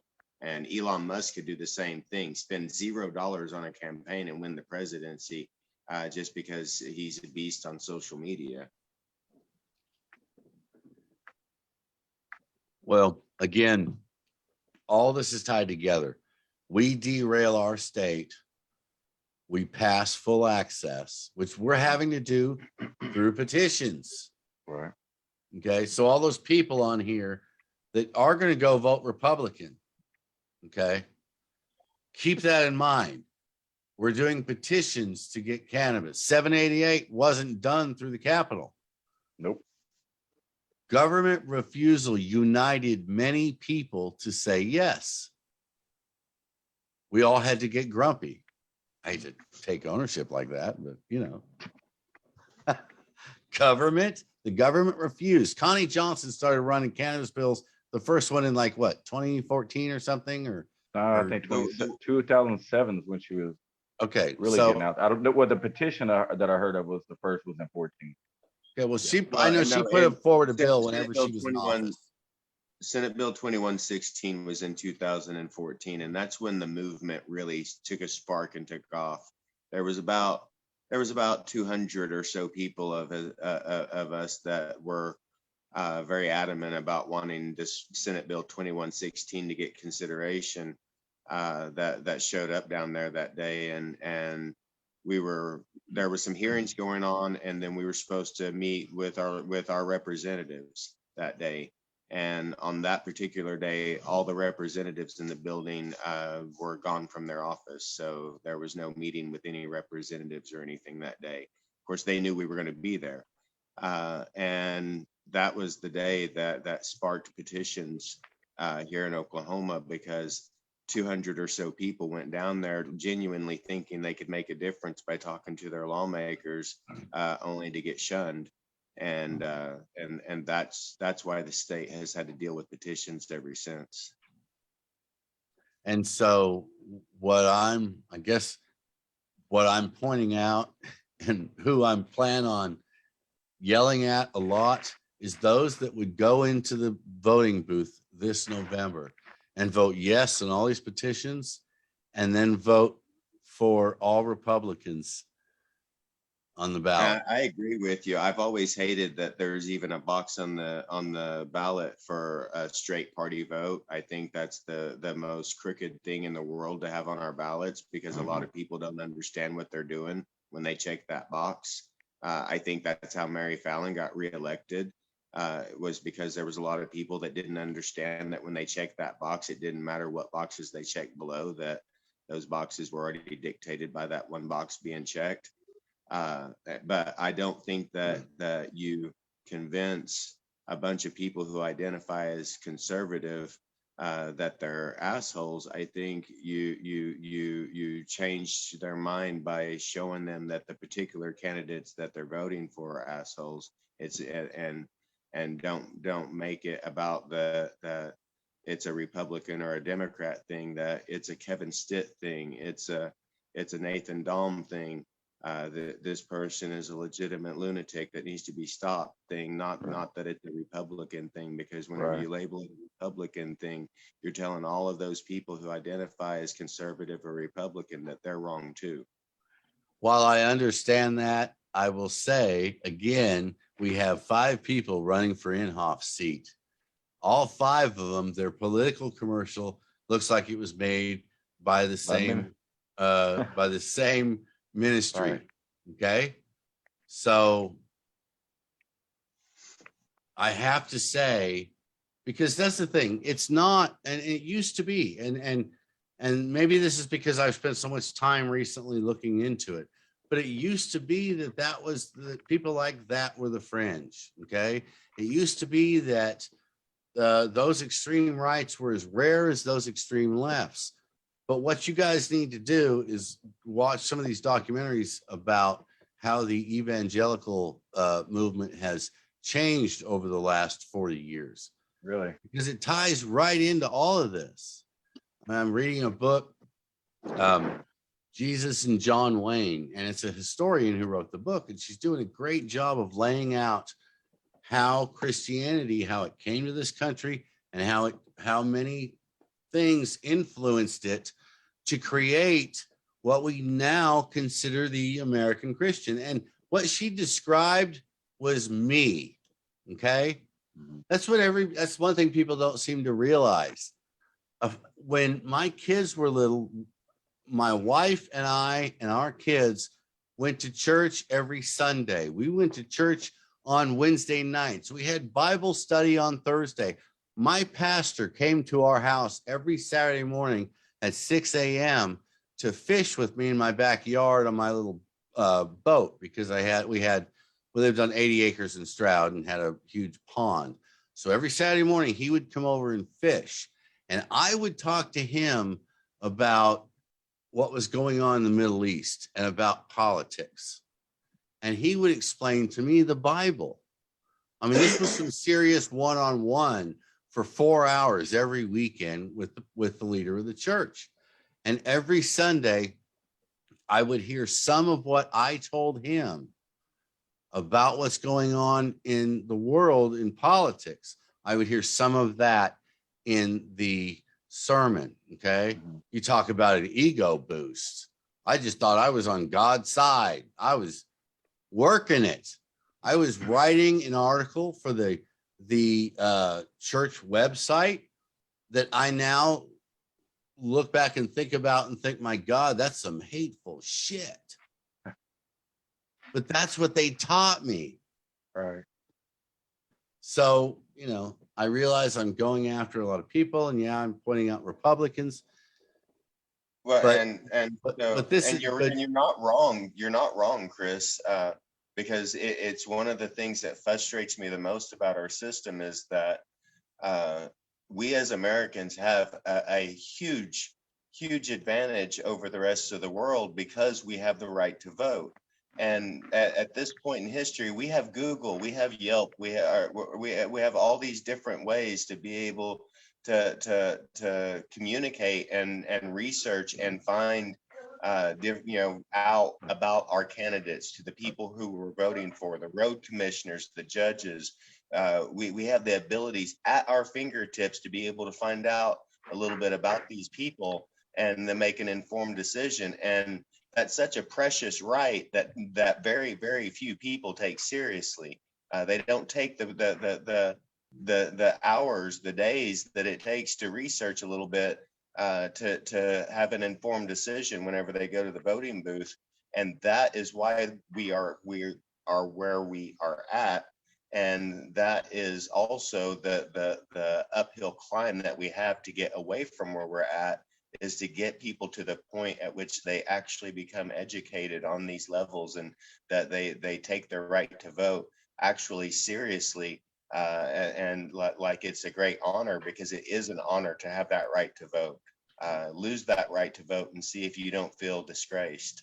Well, the evangelical American church is using that right. They are not letting that right go. They are deliberately preaching from the pulpit politics, deliberately setting agendas, political agendas as the church goals, and they're following through with them. And a few years, even a year ago, I would have said that that's crazy. That's just a fringe. But it is now the majority of them. It is now becoming such a regular thing. It is. There's more of them than there is of reasonable. And there's conspiracy theories that has all been by design too. That the government has allowed things to get so morally out of control over the last few years, to push those fringes to want to be even more extreme, to create a breakdown so that they can rebuild and have a whole new government, a whole new economy, a whole new everything, because of the breakdown that they created. Well, the movement I'm talking about has been a very slow 40-year process, very methodical. It hasn't been, and that, you know, Trump was to them the perfect storm. He was crass enough to do what they wanted, and would appoint the judges they wanted. So the ends now justify the means. I mean, our churches are preaching a very militant religion at this point. And I'll send you some of the stuff that I've been watching. I'm actually thinking about, I tested it last night. I can actually run them in this room here and people can see them. I won't do one right now, but I'm thinking maybe tomorrow I might just let a few of them play. So for those that maybe aren't in church, they can see what's going on in the church. All right. Well, guys, I'm going to jump off here. My dinner's getting cold. All right. But y'all keep going with it and have a great night. All right. We'll see you later, Isaac. Okay. You know, Damon, you and I used to do this back in 2018 at like 12:30 at night. Yeah. You remember? We'd go live and talk about all kinds of crazy rabbit hole stuff. Yeah. It's easy to go down a rabbit hole. Well, look, I'm 55 years old. I've never in my life felt like the country was about to fall apart the way I think it's going to fall apart now. After January 6th, when everybody thought we were going to have civil war, I thought it's just a few people that are going to squash that noise. And they did. January 6th was it didn't continue. Now it's continued in other ways, but I mean, the violent aspect of it didn't continue. They went to strategy. They went to local elections. They went to making sure they put people in position that don't care what the outcome is because the ends justify the means. Right. And so that's what they've been working on. But again, never in my adult life have I ever felt like we were close to a revolution, a violent battle among Americans right here. Not just a riot, not just January 6th, but a fucking something serious. Okay. I've never felt that, even after January 6th. And now I feel like this November election will decide whether or not that happens. If the Christian right doesn't lose some power, then they will continue to push a militant religion, a militant way of running the government. They're not shy about it anymore. That's the thing I'm surprised about in all this stuff I'm watching. They're not quiet about it anymore. Right. And those of us that think that they're all in that church just praying for each other, or maybe even praying for us, and you know, we believe in God, but we're staying home because we don't participate in church. Most of us, you know, we don't realize that the fringe is now the norm in the church. The fringe is the norm in the Christian church. In the white Christian church, because the black Christian churches are completely different. Right. I watched a big thing about that today too. That was interesting. They seem to have tried to stick more to their beliefs, where the white Christian churches are now again at a militant level of the ends justify the means. There's this. Have you heard of Greg Lott? Yes, I have. He's one of the worst. I actually thought he was probably the only one. I thought maybe he was just a fringe, but no. There's now what is it? The Patriot Church. I watched a thing about the Patriot Church earlier. The Patriot Church. Yeah. They're not shy about it. They say this is a Christian nation and we must make it a Christian nation again if we're going to save it by force. And they've now opened a second Patriot Church in another state, and they're trying to expand more. So I thought Christianity was on a decline. Maybe I was wrong. I guess I was wrong. I thought so too. Again, my eyes have really been opened over the last couple of months because of everything I've been looking into. Whatever happened to separation of church and state? I don't understand that. You know, and those that would come on and say that things like, well, that we are a Christian nation and you know, our Constitution was written with the Bible in mind. Well, no, it was written to keep the Bible out of it, but we're not a Christian nation. Okay, that's the big lie right there. And that's what they've convinced themselves since the 40s was when this started. And it was in the 50s was when we added in God we trust to money. Right. and one nation under God to the Pledge of Allegiance. Those were added in the 50s. What was going on in the 50s? Well, let's see. Mr. Joe White guy was usually, taking his family to church on Sunday, getting drunk on Friday and beating his wife and kids and cussing about the black people who might move in the neighborhood. Right. And that's the America we want to go back to? It's nuts. I agree. They don't see, most people don't, but they don't see their own biases in what they're doing and how they've lost their way with what's actually in the Bible. And again, I've just told you, I used to write a weekly article for the church website. I was baptized in my 40s. Okay. I'm 55 now. I've been down that road. And like everything else I do, I did it 100%. I went in both feet and I learned and I listened. And so I know what they're doing because I used to be one of them. Mm-hmm. I used to watch Fox News and think I was getting the real news.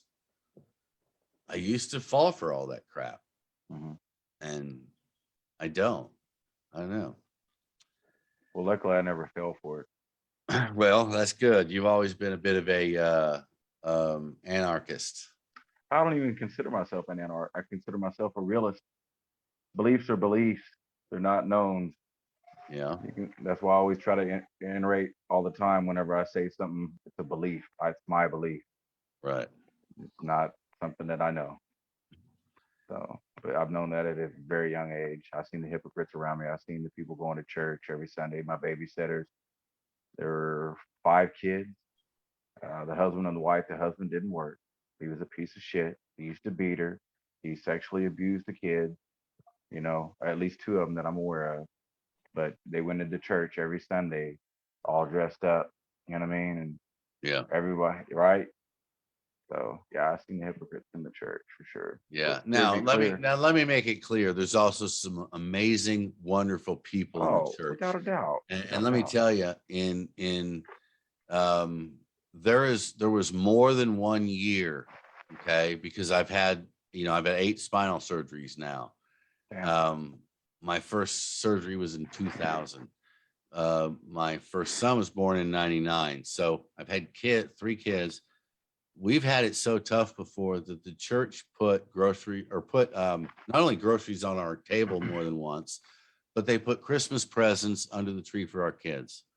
So I love the church people. I love the good intended church people that really right. And we could associate that with anything. What's that? I said we can associate that with anything. With anytime you bring people together for a good reason, for a common goal or whatever, it's always a good thing. So it's the hidden message that is the destructive one that I wasn't aware of at the time. It was the hidden message that it was the things I wasn't picking up on until later on. And worst part about this is that church dissolved after one of the elders went around and talked to a bunch of us about a particular ministry leader. Okay. And I was bothered by this leader because he managed to put himself in charge of all the teenage girls. Okay. And so I was very vocal about that when speaking with the elder. And so were a few other people, because we all knew we were going to end up on the news. We knew our church was going to end up on the news if we did not say something. Mm-hmm. Because and nothing happened. Okay. Because again, the minute we saw this guy wants entirely too much, wants that job. I mean, it's just, you had to be there. You're aware of it. You've seen it. I mean, you can pick up on those things. Yeah. But that church dissolved. And then after those of us that were complaining went to another church, they started back up again. Mm-hmm. So again, another disillusionment for me for the church. A friend of mine, more than a friend, a guy who was like my brother, a guy I grew up with, We were born less than 24 hours apart. We became friends in 1979. We were roommates. We were brothers. And he blew his brains out in January. And something he used to say when we were younger that I didn't like, I would tell him, I don't like that. Because again, I grew up Christian light. I grew up believing all this stuff that it turns out most of which is crap. And I don't mean about the Bible. I mean the way religion was brought into my life, or not brought into it, I guess. What I saw, why I thought I was a good person, those general rules, those people who say, well, the 10 Commandments, is what the Constitution was founded after. Well, most civilized societies use those general rules. Right. But They're common sense laws. Yeah, but what my friend used to say was that all God is good, orderly direction. It's a complete man-made thing to keep people in line. That's right. And I never said that. My entire life, I never said that. I pushed back against that until this last year. And again, he blew his brains out in January. I wish he was still around for me to tell him that I now understand. All right. It's unfortunate it took me so long, but I now understand. At what age did he tell you that? Do you remember? Oh, he was saying that when we were late teens. Oh, there you go. See, I was saying he grew up going to church. I did not, but I had people around me that did.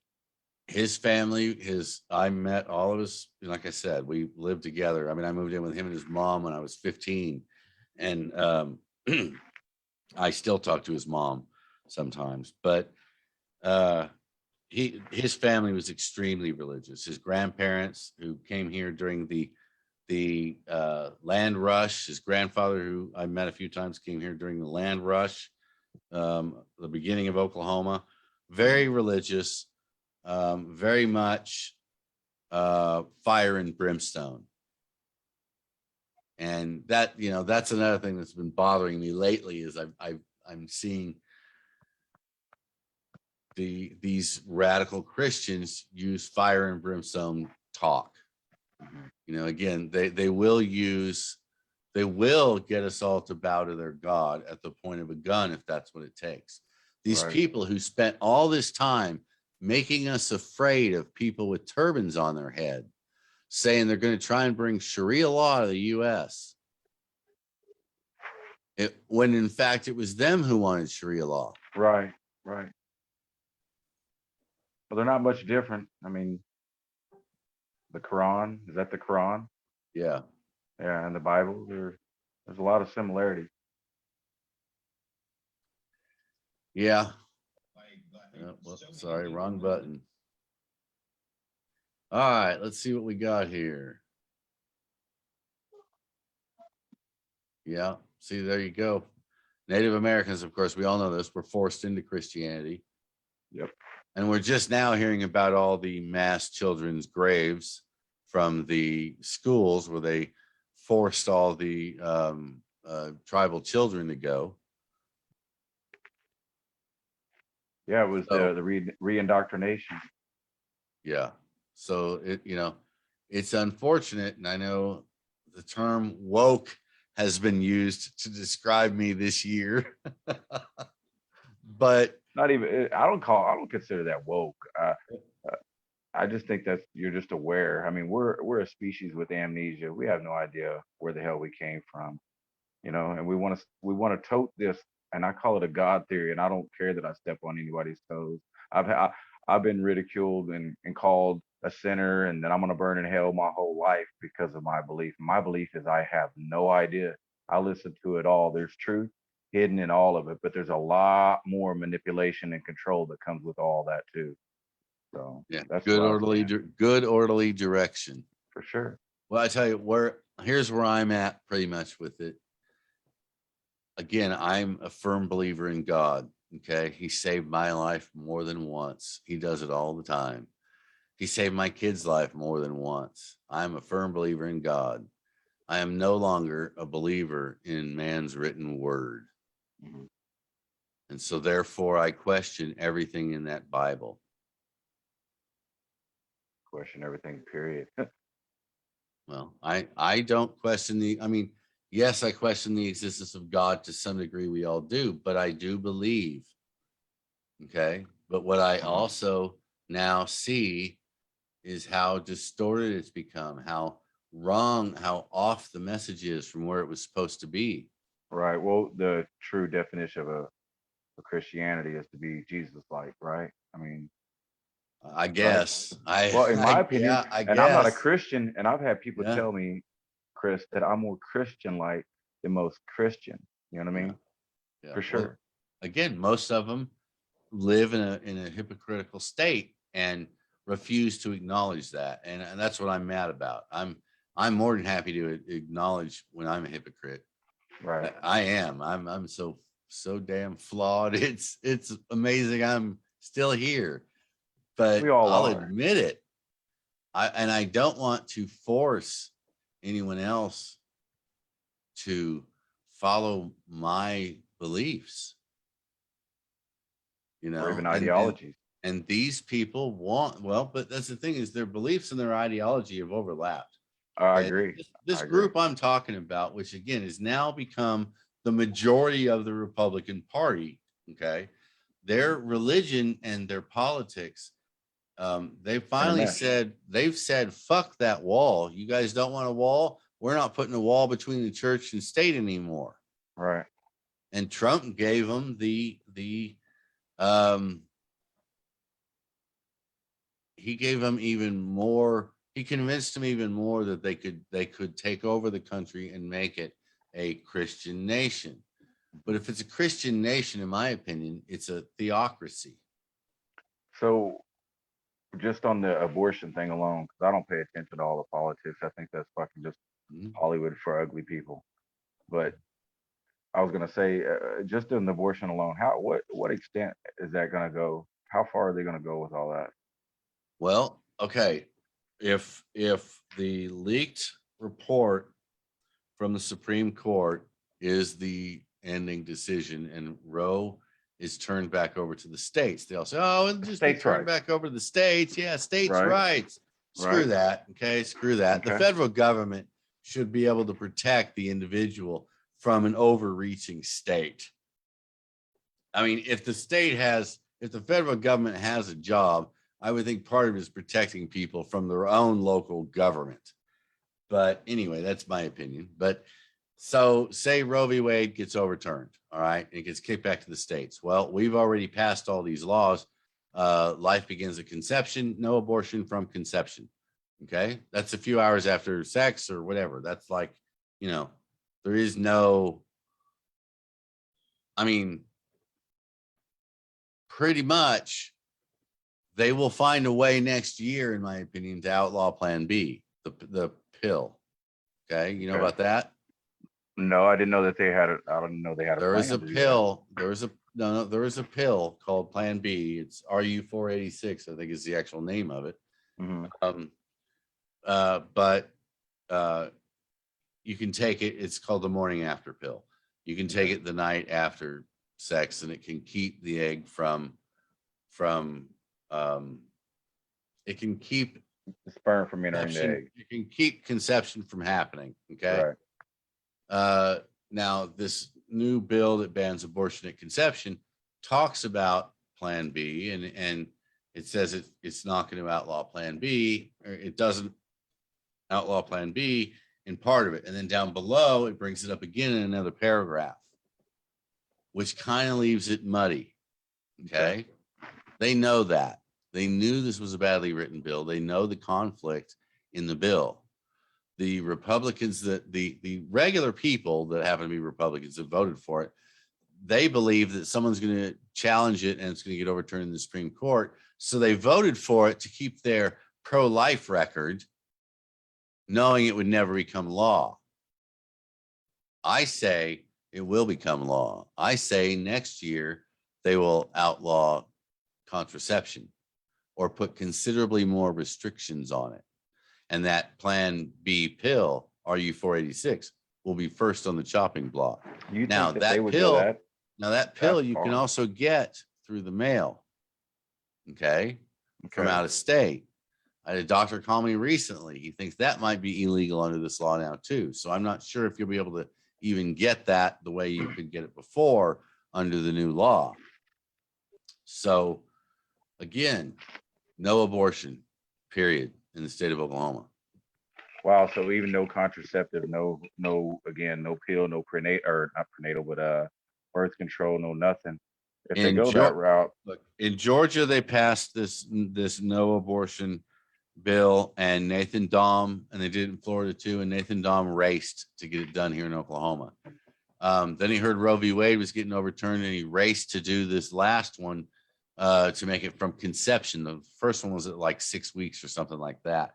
But the minute he realized these actually might become law, he went and ran one even more extreme, and they forced it through, and they got it passed, and the governor signed it. what are we going to do when now I don't know. I know that there's they do numbers as far as how many were to keep our population up, to keep it where it, you know what I mean, at a steady, right? So there you have to be so many kids born, you know what I mean? Right. Yeah. What happens when we start to overdo it? I really believe there's a yin and a yang to the world. You know what I mean? It doesn't matter if we save a million over here, a million over there is gonna die. So let me What are we gonna address, do? let me give you some shockers on that. Uh-huh. In the abortion conversation, like in the actual writing from Supreme Court Justice Alito, where he talks about overturning Roe v. Wade and says there's no protection in the Constitution for abortion and it must go back to the states. Shit, what was my point? What was your thing? What was your question again? I lost my point there. Oh, I don't even know. All right. He says in his writings, he says, oh, yeah, you were talking about population. Okay. Yeah. He says in his writing, he talks about the shortage of domestic babies. Okay. Help me understand what he's saying there. There's not enough white babies born in America for all the Oh, is white that what that parents, is? for all the white parents who want to adopt children in America. Uh-huh. So we're having to import babies. But we all know people go to other countries and adopt babies all the time. There was a guy recently who's tied somehow to, well, I won't say who he's tied to, but there was a guy recently who just got in trouble for trying to buy a whole bunch of babies in Ukraine. Wow. So, and his babies to adopt, okay, to sell babies to families to adopt. Right. So there's a shortage of white babies. Oh, okay. So they're a commodity now. Is that what that is? Yeah.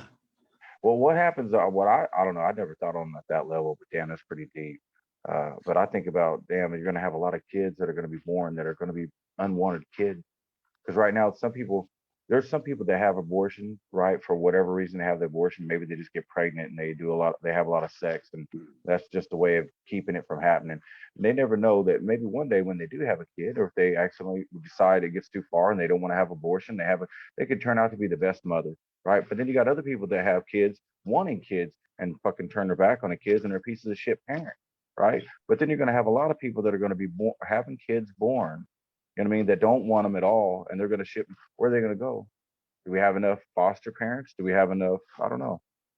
Are they thinking about this? We're going to have is there a potential overpopulation here? We're living longer, right? We're living longer. Okay, let me ask Now you let's have this. more kids. Yeah. Let me ask you this. If it's not for medical reasons, okay, if a woman has to get an abortion and it's not for medical reasons, okay, then would you agree or not agree that a good percentage of those women are poor and can't afford to have another kid? Okay, there's women that get married women with children who use contraception, and sometimes it doesn't work. Right. And they end up pregnant. They can't afford to feed the kids they have. So by stopping abortions, you guarantee to keep everybody locked in poverty. Right. So good orderly direction. Damn, dude. They can sure control you a lot better if you're looking to them to feed them because you have too many mouths in your house and you can't Right. feed them all. You're Look, distracted I all the have time. 3 kids. My wife and I struggled like Yes. crazy. My wife and I couldn't make it. Our marriage partly fell apart because our financial stress. Hey, brother, We're my both ex-wife. we're both finally doing okay. For Yeah. once in our life, we don't have to worry about whether we're going to eat tomorrow or not, or whether our kids are going to eat tomorrow or not. But we had to get divorced for that to happen. Yeah. We were trapped in poverty. Right. I know. I felt it. More I people was will a be single trapped in father. poverty. Single father raising 3 from 2002. So I definitely understand that. I never seen it. That's why I supplemented my income. Although I sold weed before, I continued to sell weed knowing that it was Yeah. a risk. But I did. It supplemented my income. I wouldn't have made it any other way. There's You no way. had Single to. father The raising 3. state wasn't going to give you any money. And I I didn't mean, want none of their money. I watched this the other day and something was really interesting. We passed welfare reform and then yelled at the black family for falling apart. Part of that welfare reform was that, and it wasn't just a black family, but mostly, okay? Right. We know where Um, it was aimed. right. And that welfare reform says the wife can't get help with the kids if there's an able-bodied man in the house. Yes. Yes. So he has to leave. Yep. So the kids eat. Well, separation, they've done the numbers, they know the statistics. The problem with fucking, you ever read any Plato and shit? You ever? I know you do. You probably do. No, but Well, I speak with man. Lawrence. I Uh-huh. speak with Lawrence daily, who's a philosopher who All studies right. philosophy, who's top in he's like one of the top I wish I 4 did in the study it. I world. don't. But I do think on that fucking level. I'm just not that educated, and my vocabulary is very minimum. But the the mankind has always been mankind. I mean, we know how to manipulate, use, love, control. We know all these emotions. They've always been around. It's nothing new underneath the sun. You know what I mean? There's nothing new.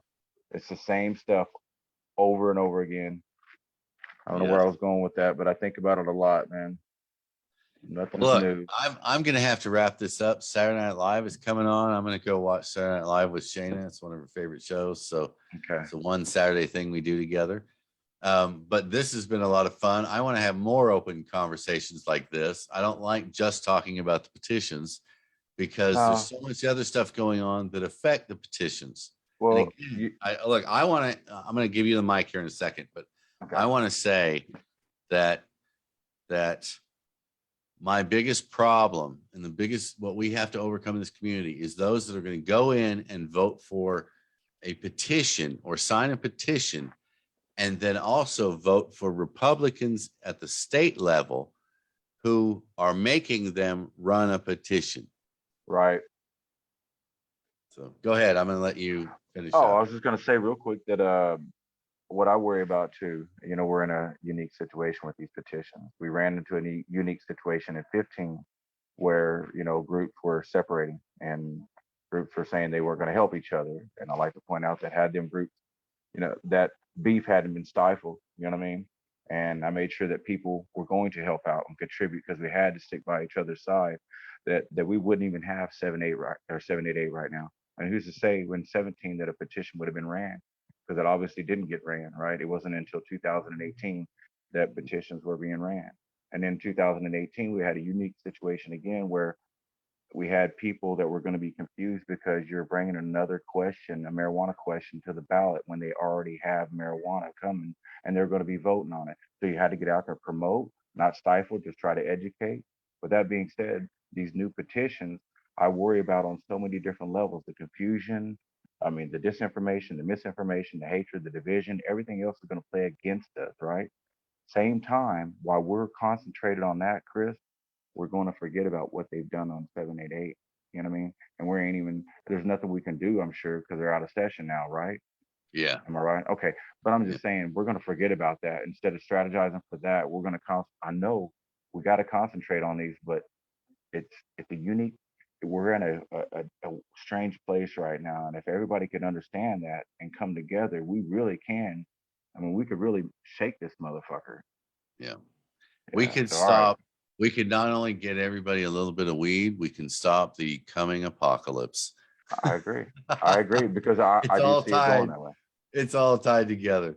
All right, Hey, Damon. Hey, if you're free tomorrow, I don't know what you're doing tomorrow, but again, I may just put up some of these videos in this room and run them live and talk to people while other people are in church tomorrow. So if you're around, in the morning, 10 or 11, 12, yeah, I'll be around. send me a message and we'll do some more of this. Okay, dude. All right, brother. I'll talk to you soon. Have a good night. Okay, folks, that's it. Till next time, stay grumpy. I'll see you on the road.